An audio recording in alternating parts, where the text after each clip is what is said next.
Race, Abby and Will, and this is an unusual way to end up in our elimination station. Probably the most unusual, and certainly you will be the first team ever to whom this has happened. Only. Yeah.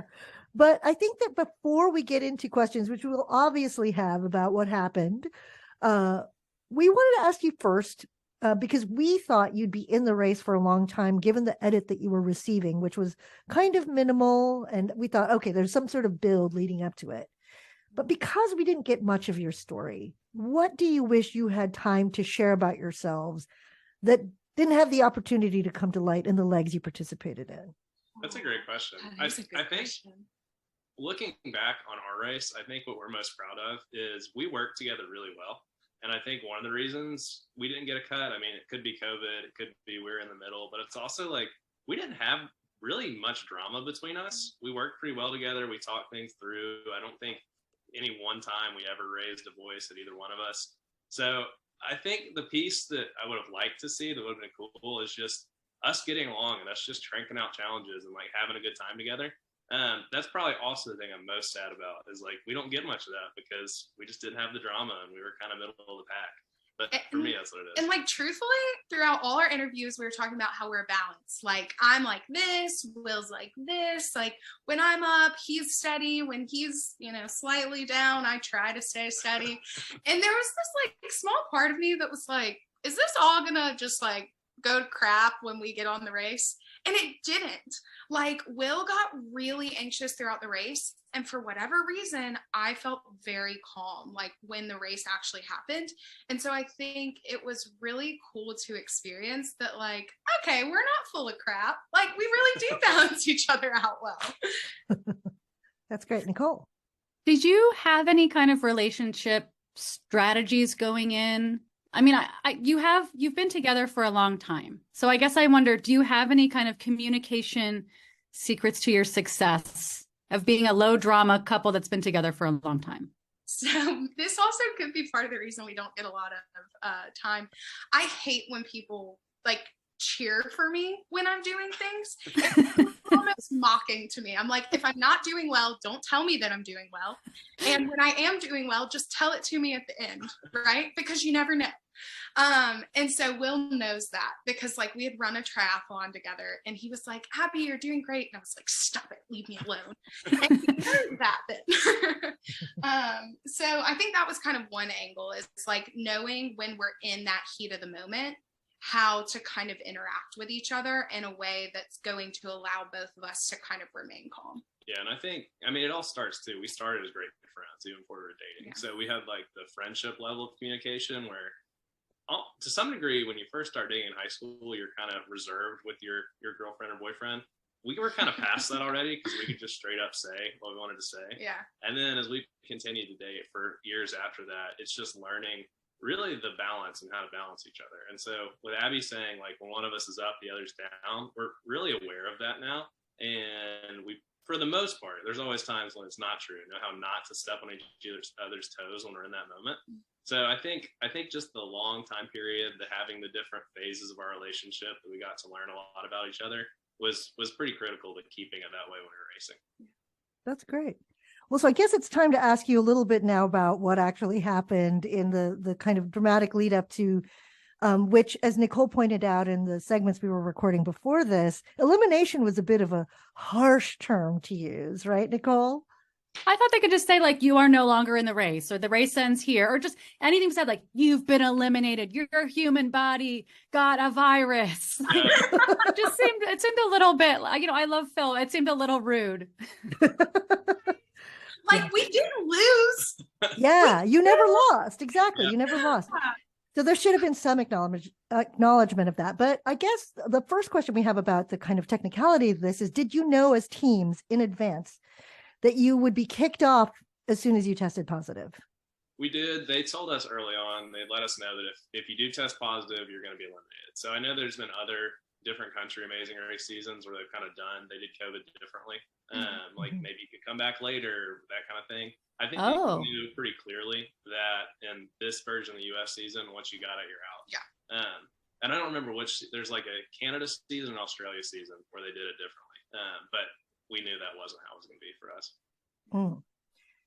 And were you in separate hotel rooms? Did you both get it? Negative.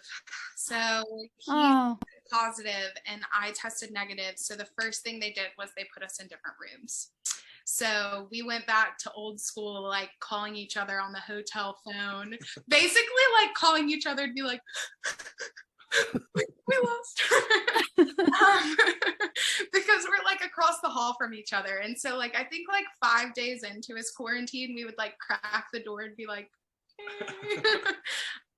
Because I tested negative the next day, the following day. So I got a little leeway once I was like very cleared, but yeah, I did not. I think I stayed in the same hotel room for my full 10-day quarantine or whatever it was, just moped in the darkness of my hotel room. And so like I got to go to the pool and he overlooked the pool and we joked. We're like, anybody who was at the pool is like, who's this creeper up there in the window, white robe for 10 days, like poking his head through the curtain and then going back in. Oh, how sad. It was sad. Yeah. Nicole. It's the watcher. Yes. Yeah, right. Nicole is the big trivia curious one in our dynamic here. And so I'm wondering if you have more COVID protocol questions about the race. Well, gosh, I mean, I have a million billion questions and I don't know what you're allowed to answer, but I want to know, like, how often did they test you guys? Do you have any idea of where you picked it up? Like, I don't know. And you go ahead. Go ahead. I was just gonna say they tested us either every day or every other day, so it was a lot of testing. They really were serious about making sure everybody stayed safe and nobody caught it. I mean, we were masked up all the time when we weren't racing, and they were taking all the precautions they could. But ultimately, you can take as many precautions as you want, but you can't control for every single factor, especially on the race when you're out in public.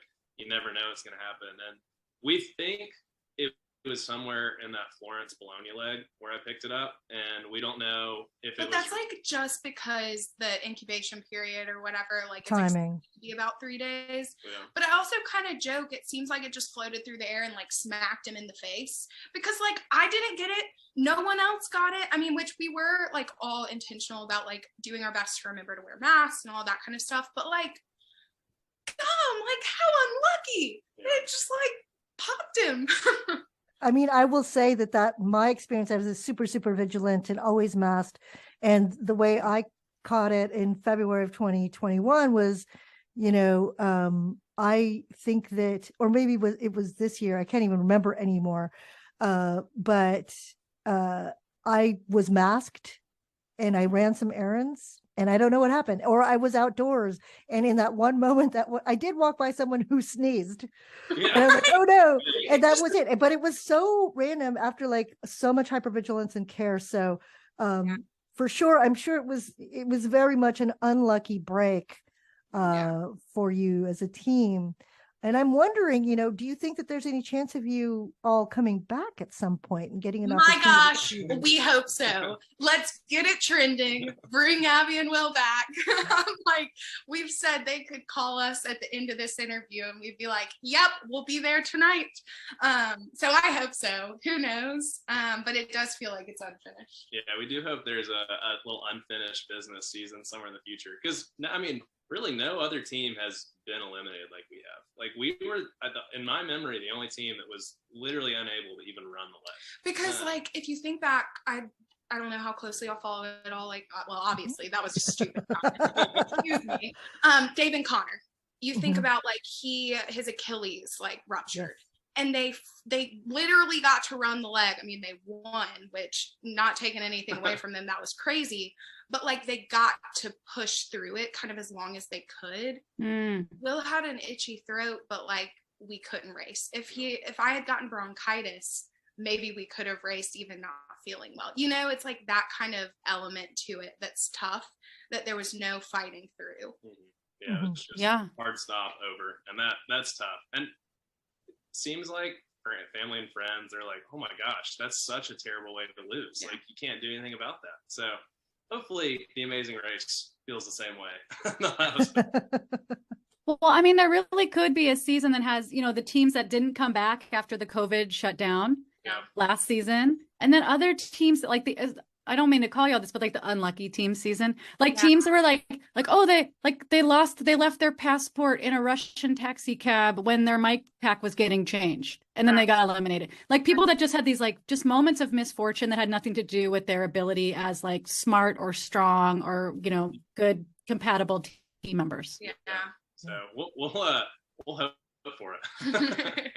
Well, Abby and Will, it was such a delight to get a chance to speak to you and to learn a little bit more about you. Again, given the edit that you had, we just assumed that you were going to be in it, cruising very stealth through the very end, the kind of silent but deadly team Slow who burn. would get there. Exactly. But, you know, we have our fingers crossed for you as well, that you'll get an unfinished business season and that you'll have a chance to show us even more about your compatibility. I guess our parting question is, do you have a wedding date yet? We have gone to look at the bling. We'll say that much. But hopefully soon. Wonderful. Thank you both for joining us. So lovely talking to you. Yeah, thank y'all Thanks. so Nice to meet you.